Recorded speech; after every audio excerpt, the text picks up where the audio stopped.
Olá, tudo bem com vocês? Aqui de novo é a professora Shirley, da disciplina Geografia e Recursos Hídricos para a licenciatura em Geografia. Hoje a gente vai trabalhar a unidade 3 de Recursos Hídricos, Uso, Gestão e Desenvolvimento. Nessa nossa aula, nós vamos discutir os seguintes tópicos. Bom, se estamos falando de recursos hídricos, vamos falar, claro, sobre a água. Então, vamos falar da gestão dos recursos hídricos, como eles são utilizados, a questão das classes de enquadramento desses cursos hídricos, da política nacional de recursos hídricos, que a partir dela nós temos o Sistema Nacional de Gerenciamento de Recursos Hídricos, os planos e os instrumentos, que um deles é a Agência Nacional de Água e os comitês de bacia hidrográfica.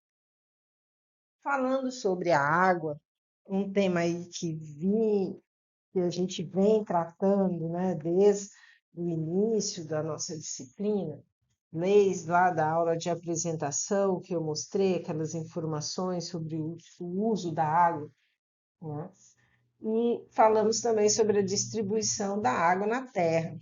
Então, eu trouxe aí novamente aquele dado, tá? Que 97% da água está nos oceanos e os outros 2,8% de água doce estão divididas aí em gelo, água subterrânea, lagos e rios e atmosfera. Tá? Então, a água aí para nossa sobrevivência.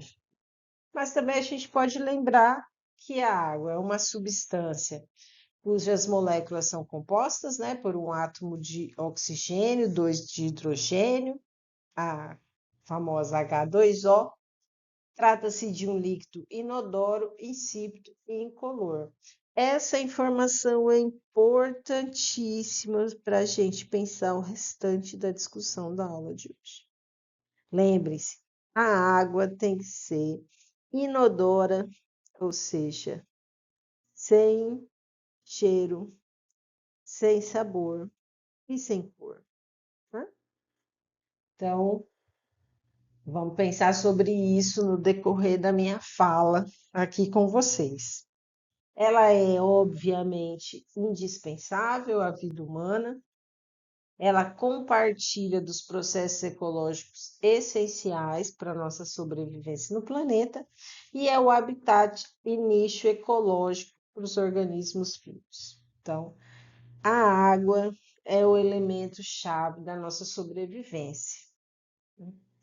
Quando a gente fala da nossa sobrevivência, a gente está falando também de um elemento importante que eu não citei, por isso até agora, assim, de uma forma mais ampla, mas eu gostaria de deixar registrado aqui para vocês, que é a questão do meio ambiente, né? Porque a água e nós fazemos parte desse complexo, né, chamado meio ambiente. E aí eu trago para vocês dois instrumentos, duas políticas, duas leis que trazem a informação clara e objetiva da importância do meio ambiente. Uma é a Política Nacional do Meio Ambiente, que é a Lei 6938 de 1981. Ou seja, tem 43 anos essa lei.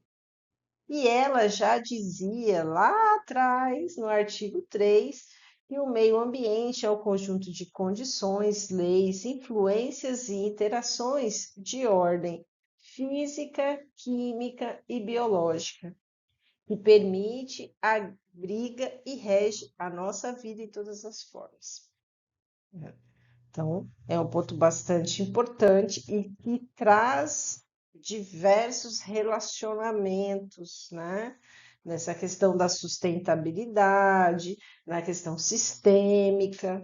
Então, traz pontos muito importantes para vocês pensarem.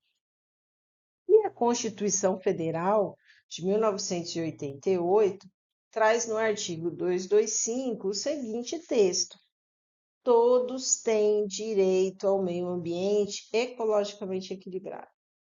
bem de uso comum do povo e essencial à sadia qualidade de vida, impondo-se ao poder público e à coletividade o dever de defendê-lo e preservá-lo para presente e futuras gerações. Ou seja, está tudo na lei, gente, está tudo na legislação. Tudo que a gente precisa entender para aplicar aqui no Brasil está na legislação. Está na Política Nacional de Meio Ambiente, está na Constituição Federal, está na Política Nacional de Recursos Hídricos, na Política Nacional de Resíduos Sólidos, na Política Nacional de Educação Ambiental e nas correlatas estaduais e municipais, né? E tantas outras leis e políticas que a gente tem aqui no Brasil e que deveria ser colocado em prática. E uma das formas de se colocar em prática algo em relação à água, ao recurso hídrico, é falar da gestão. E afinal, o que é a gestão de recursos hídricos? Bom, a água, a partir do momento que a gente está utilizando ela, está para o nosso uso, ela sai de água simplesmente falando para recurso hídrico. Tá? Esse recurso ele vai ser alocado. Né?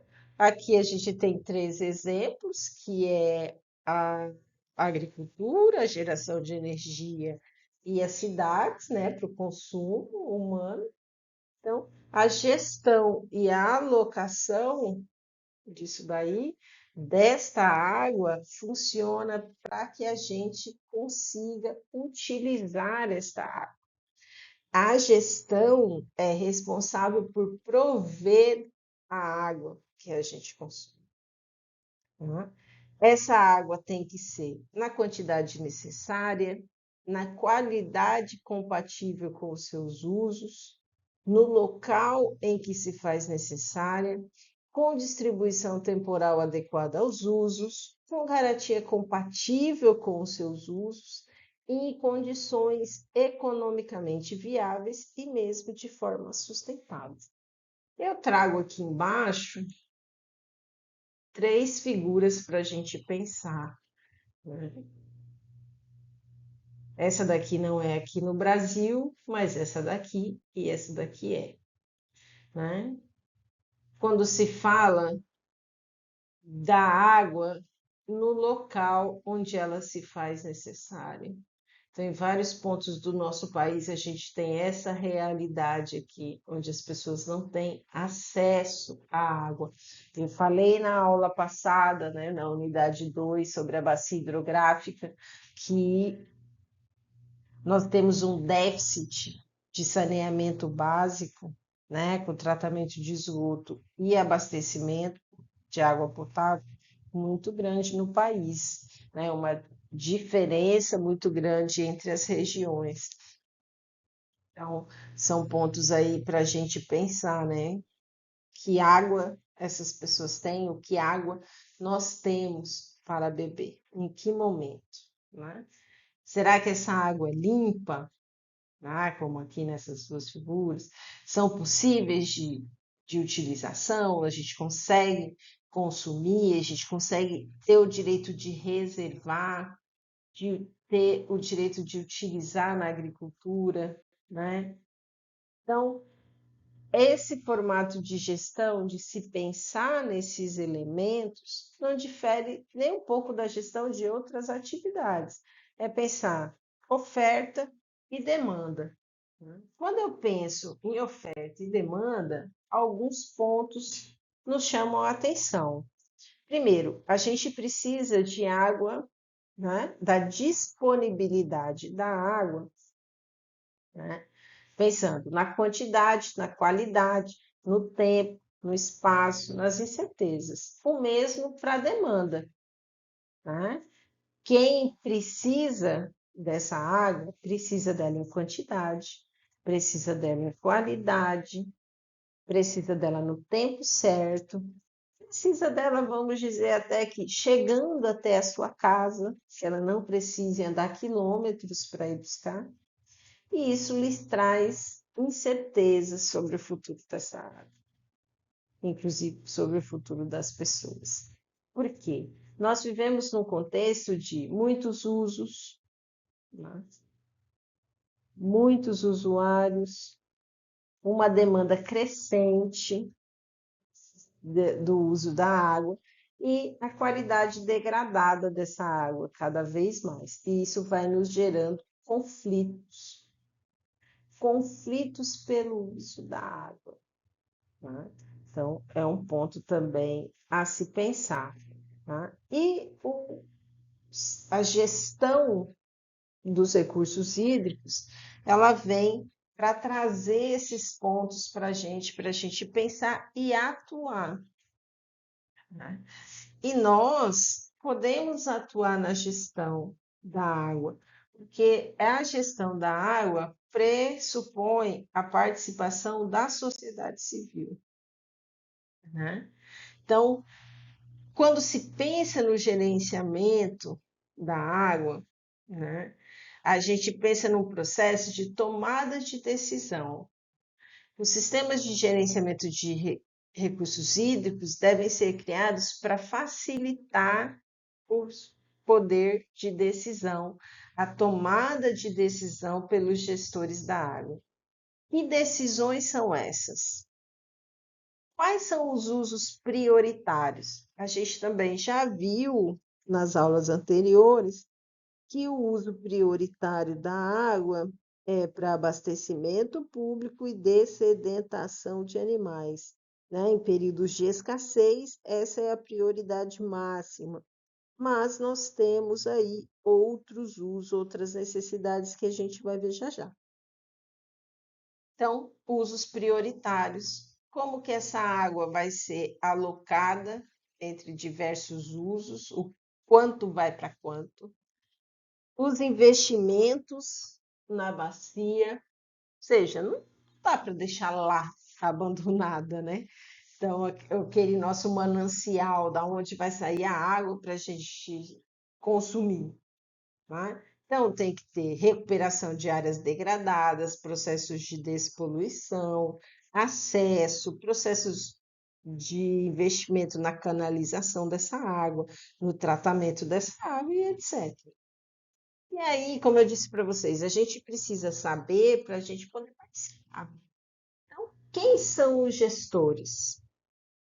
Veja, o gestor é o poder público, são os usuários de água, então as empresas que utilizam essa água, e a sociedade, nós. Nós também somos gestores dessa água. Nós precisamos participar da discussão sobre esse uso da água, sobre a decisão do que é que vai ser feito com o nosso recurso hídrico.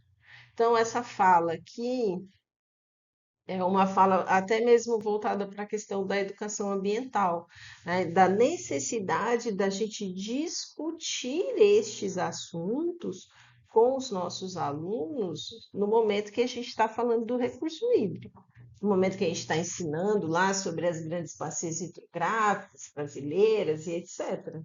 Precisamos chegar nessa conversa sobre a água, do que está aqui também do nosso lado, tá bom? Quando eu falo dos tipos, dos usos prioritários, a gente tem essa figura que nos ajuda a entender, né? Eu não vou ler toda ela e tal, mas depois vocês podem observar também lá no slide estático, né? Na apresentação estática, as diversas finalidades para o uso da água e como que vai acontecendo em relação às necessidades dessa água. Para isso, a legislação nos dá esse documento aqui, que é a classe de enquadramento dos corpos hídricos. Tá? Então, a gente tem aqui, ó, de um lado, vou mostrar aqui para vocês, o uso das águas doces. Então, tem aqui, ó, a classe especial, que é a classe mandatória em unidades de conservação e proteção integral, né? Então, e a água que é do abastecimento para o consumo humano. Então, esses dois tipos aqui, vejam que só estão aqui sozinhos, eles são os tipos de classe da água de melhor qualidade, né? Então, precisa ter água para os animais aquáticos e precisa ter água para o abastecimento humano, né? A gente precisa separar água para proteção das comunidades aquáticas, para recreação de contato primário, ou seja, para a gente ir lá e brincar na beira d'água, para aquicultura, para o abastecimento, para recreação de contato secundário, para pesca, para irrigação, para dessedentação de animais, para navegação e até mesmo para harmonia paisagística, né? Então, isso aqui é definido em legislação, tá bom? Dentro da Política Nacional de Recursos Hídricos. Um outro ponto que a gente pode lembrar da primeira aula diz respeito à utilização desses recursos hídricos, né?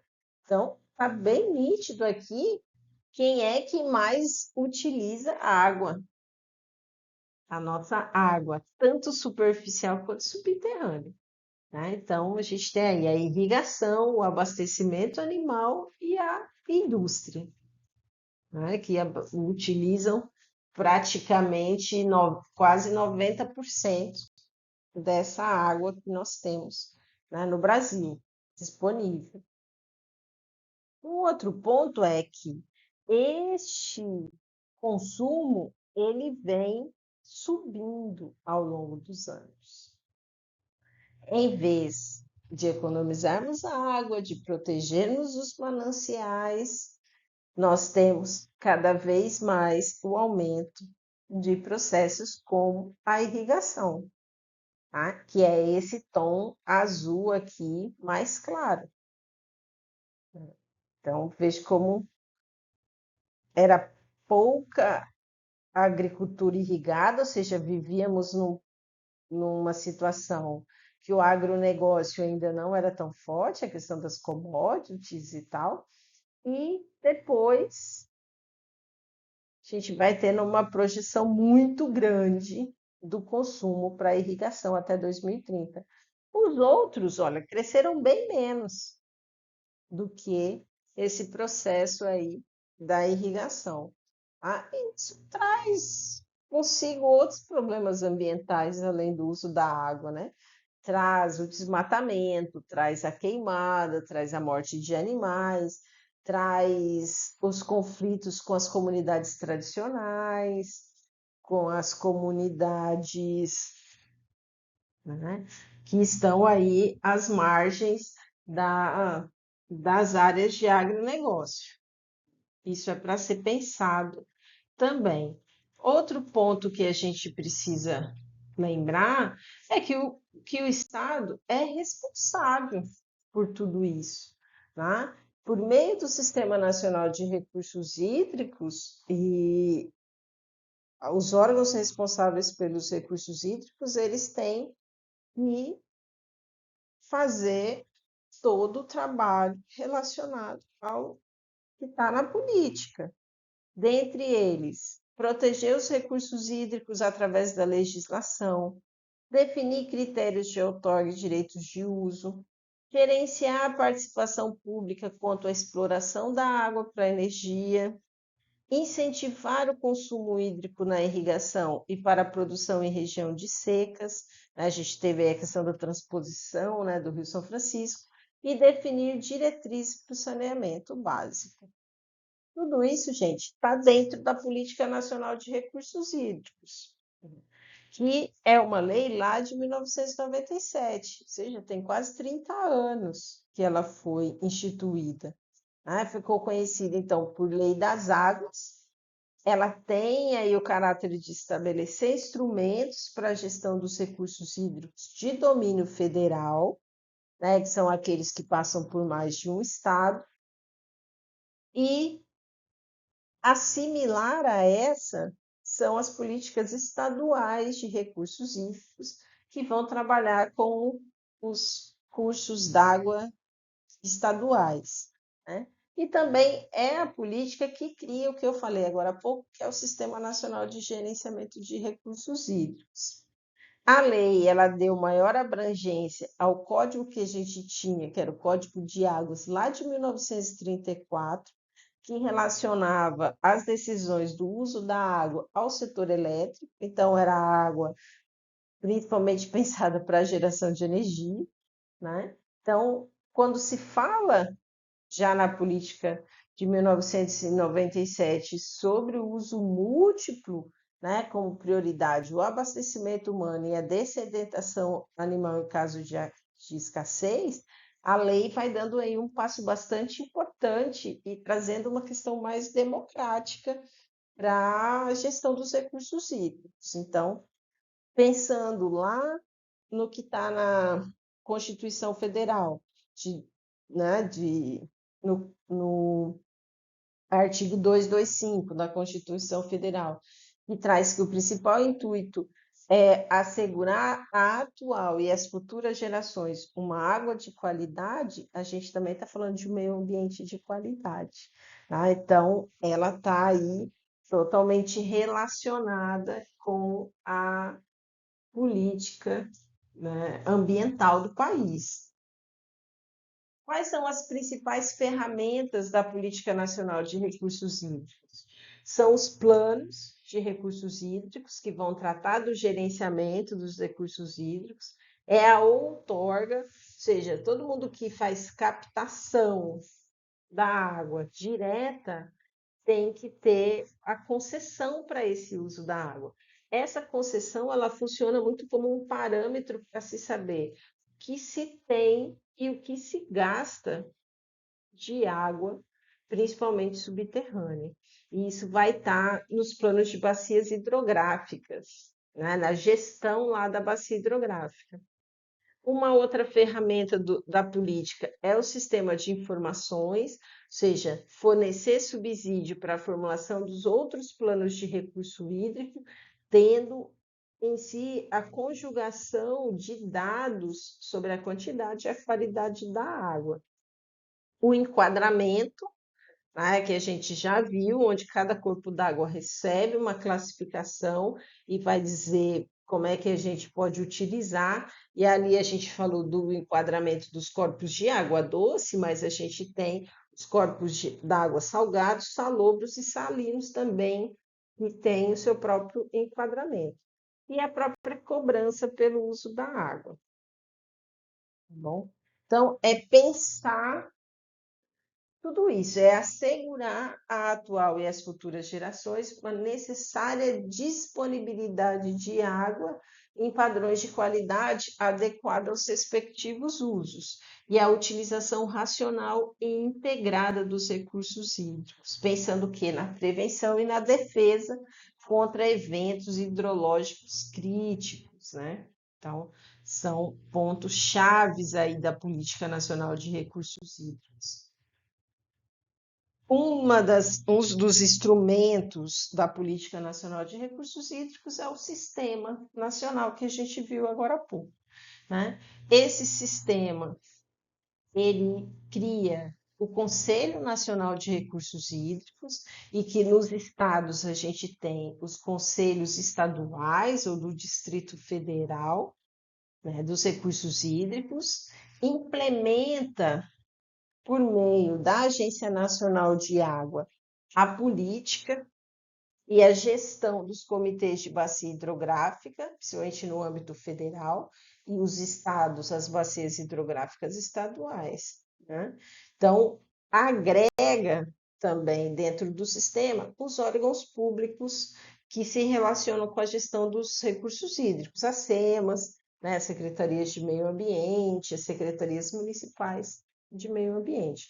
Então, são pontos que se interrelacionam.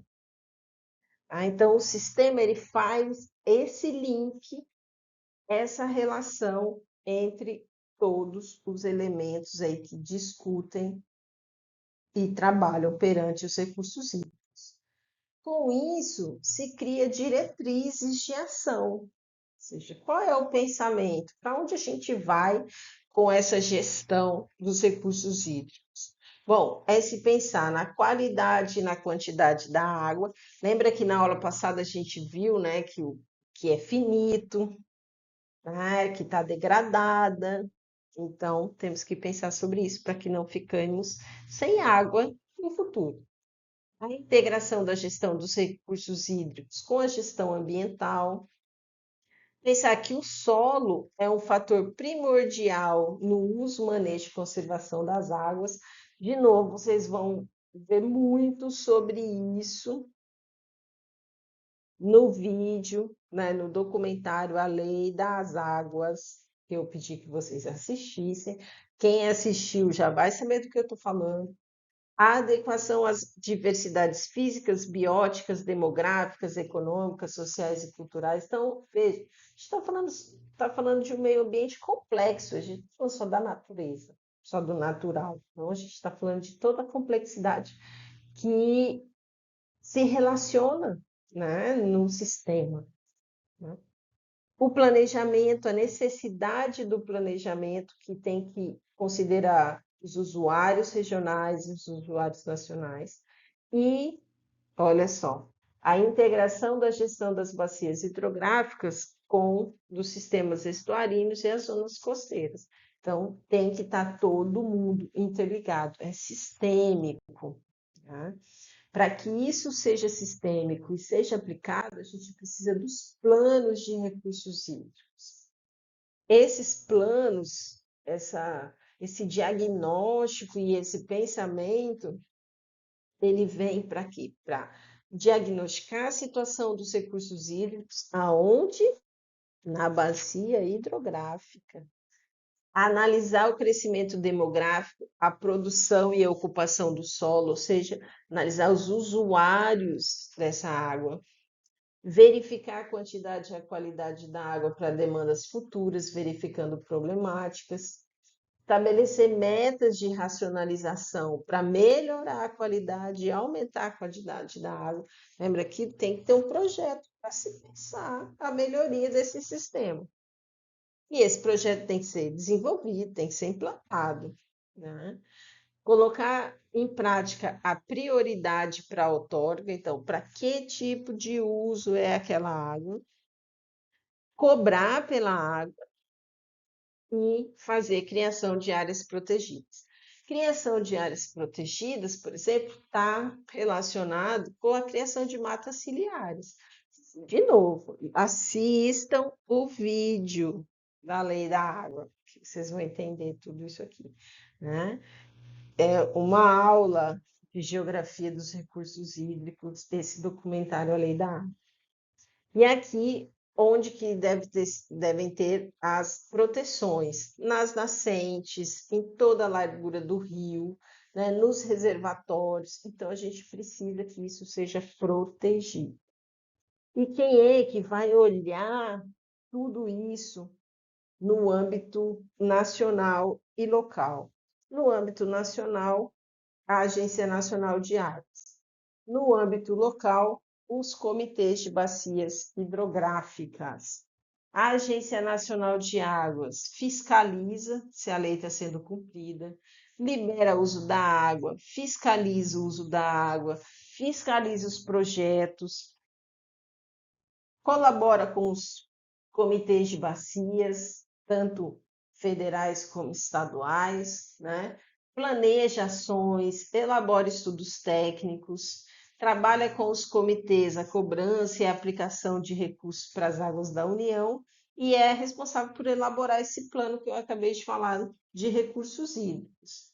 Gente, só uma dica.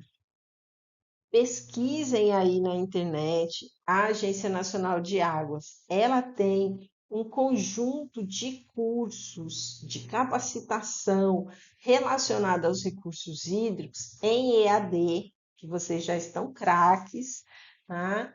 E tudo de graça, que fornece certificado, tudo bonitinho, tá? Acredito que vocês precisem de horas relacionadas a isso. Façam os cursos da Agência Nacional de Água. Sobre tudo isso que eu estou falando para vocês, elas têm cursos específicos. Não é propaganda, porque é um órgão público, né? Então não tem custo nenhum, só tem que se inscrever e fazer, tá bom? E, por fim, mais próximo da gente, na gestão da água, tem os comitês de bacias hidrográficas, que se tiver algum evento na região de vocês que trate desse assunto, participem, né? Ele, como diz a tirinha aqui, comitê de bacia tem que ter povo, participe dessa luta, porque é no Comitê de Bacia Hidrográfica o fórum para promover debates acerca dos recursos hídricos, a articulação das entidades, aprova, acompanha a execução dos planos de recursos hídricos daquela bacia, aprova o plano de recurso hídrico da bacia e é responsável por cobranças, por obras, por tudo que está relacionado ali na bacia. Se você é daqui do Maranhão, a gente tem vários comitês instituídos já. Comitê do Itapecuru, do Mearim, do Munim, acho que tem do Rio Preguiças, tem vários comitês já em funcionamento, em criação, e outros em criação também. Então, pesquisem, procurem, entrem no site da Secretaria Estadual de Meio Ambiente ou verifique na Secretaria Municipal de Meio Ambiente do seu município se o município participa do Comitê de Bacias e se interesse, vá lá saber o que está acontecendo, tá bom? Esse aqui é o encerramento, nosso terceiro encontro. Quero agradecer vocês, espero que tenha sido bastante satisfatório essa nossa conversa todos esses dias, né, nessas 3 unidades, e estou à disposição de vocês sempre que precisarem, tá bom? Fica aqui também as referências bibliográficas que a gente trabalhou hoje e, por fim, não esqueça de fazer as atividades de vocês que estão no sistema. Bom, um abraço, gente.